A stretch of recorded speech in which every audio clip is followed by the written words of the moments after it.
About 20 million cases and 200 cases of death are recorded each year as a result of typhoid fever. According to the World Health Organization, 50% of hospitalization in tropical countries like Nigeria are related to malaria and typhoid fever. Today on Sound Health, typhoid fever is our focus. I'm Olasumbo. The program continues shortly. Please stay with us.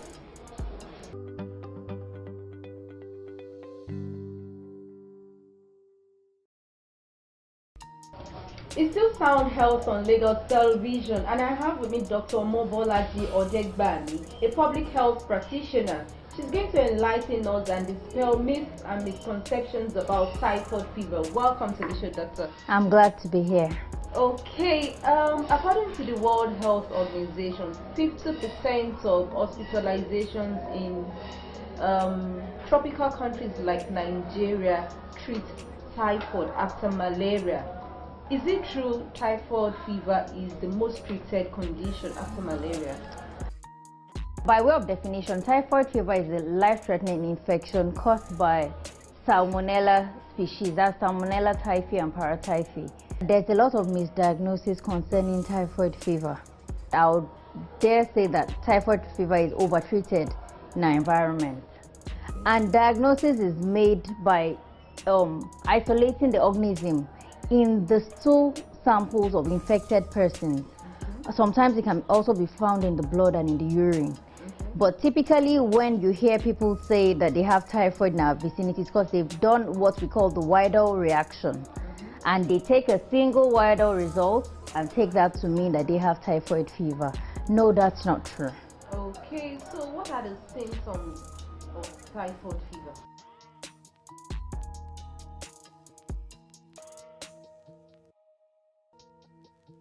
So what causes this condition in human beings?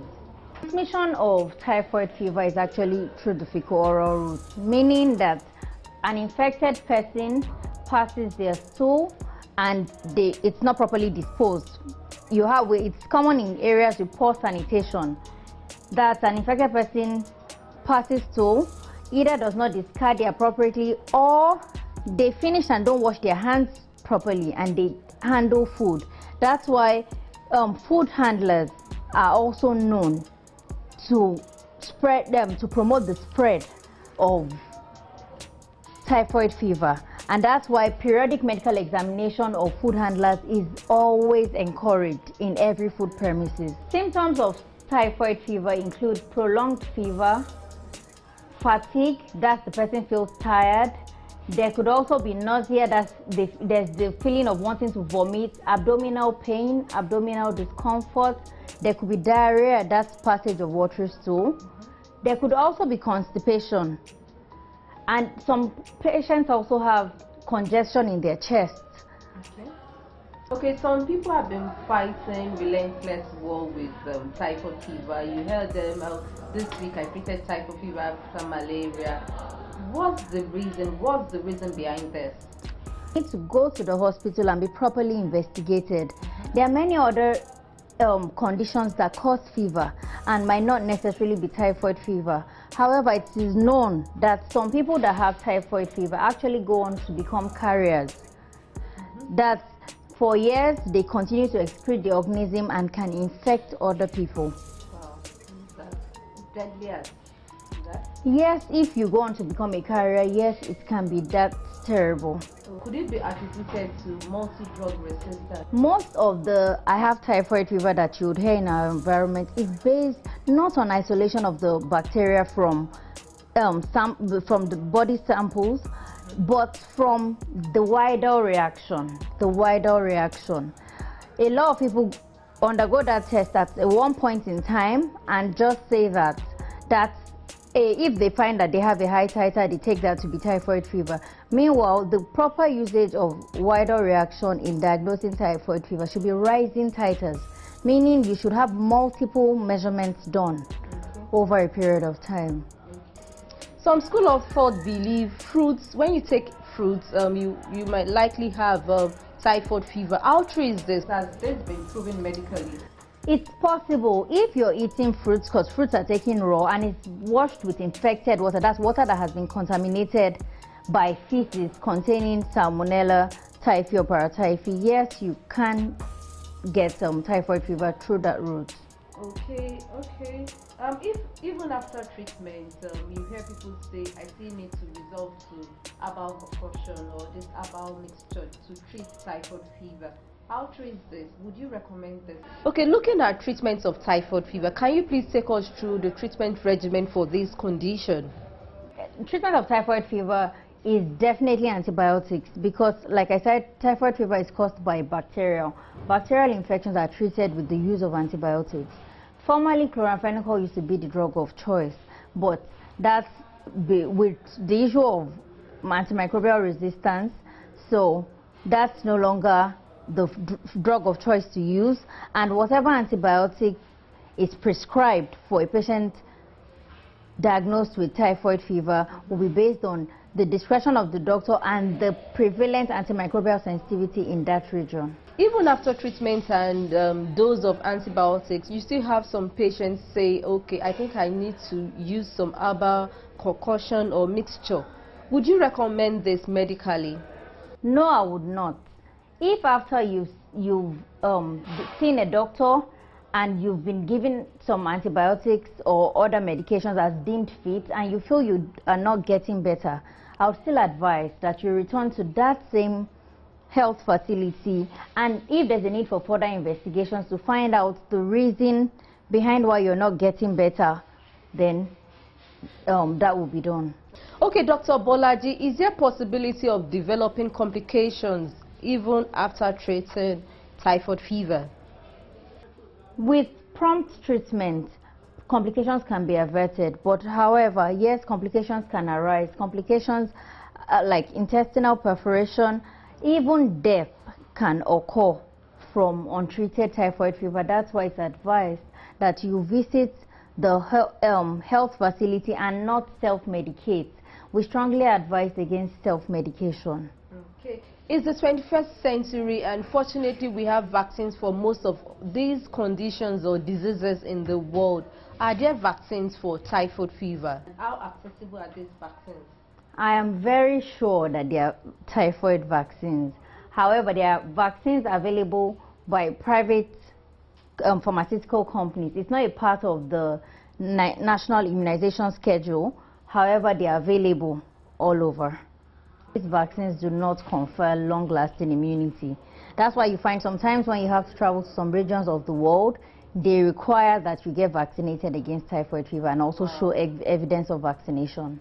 Okay, and are these vaccines accessible in Nigeria? Yes, they are. They are available in hospitals and health centers around. And you would find that if you have to travel to some parts of the world, you are required to be vaccinated against typhoid fever and also show evidence of vaccination by presenting a card. Precautionary measures can be taken to prevent the onset of typhoid fever. Typhoid fever is prevalent in areas with poor sanitation and also inadequate access to potable drinking water.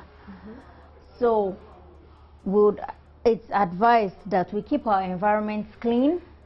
Also proper disposal of feces, sewage and feces, that don't stool around, that don't pass feces on the floor, don't defecate around.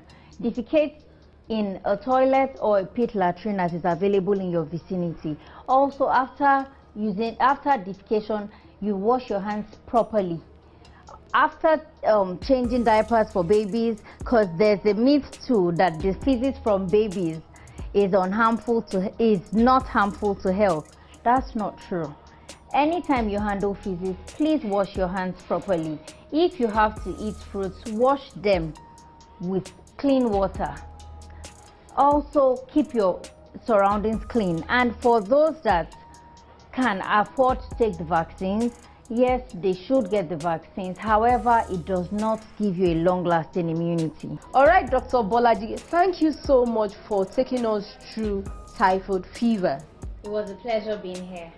Okay, that has been Dr. Bolaji Odegbami, a public health practitioner on typhoid fever. Sound Health continues with trending and home essentials. Please stay with us.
This week on Sexual and Reproductive Health Rights.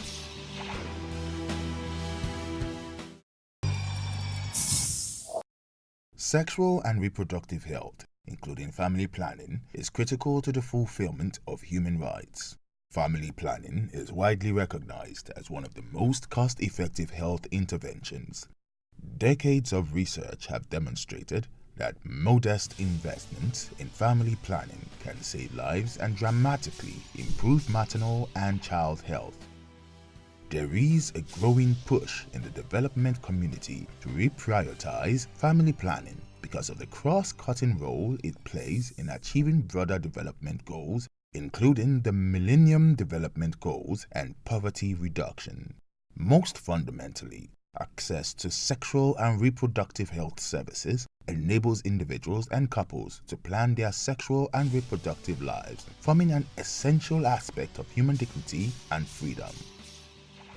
As pronounced at landmark United Nations conferences on women, population and development in Cairo in 1994 and Beijing in 1995, the right to control the number, spacing, and timing of one's children is fundamental to exercising reproductive rights.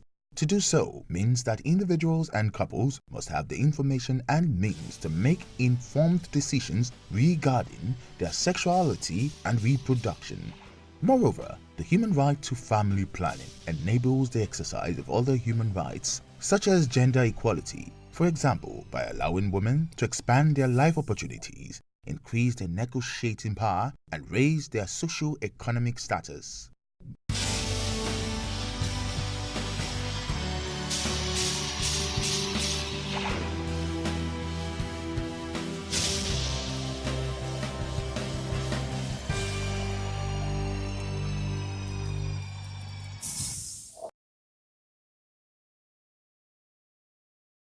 Ensure you take precautionary measures to prevent typhoid fever or report cases early enough to the nearest facility. For comments and inquiries, please send SMS to 08035826603 or follow us on social media at LTV Social, #Soundhealth.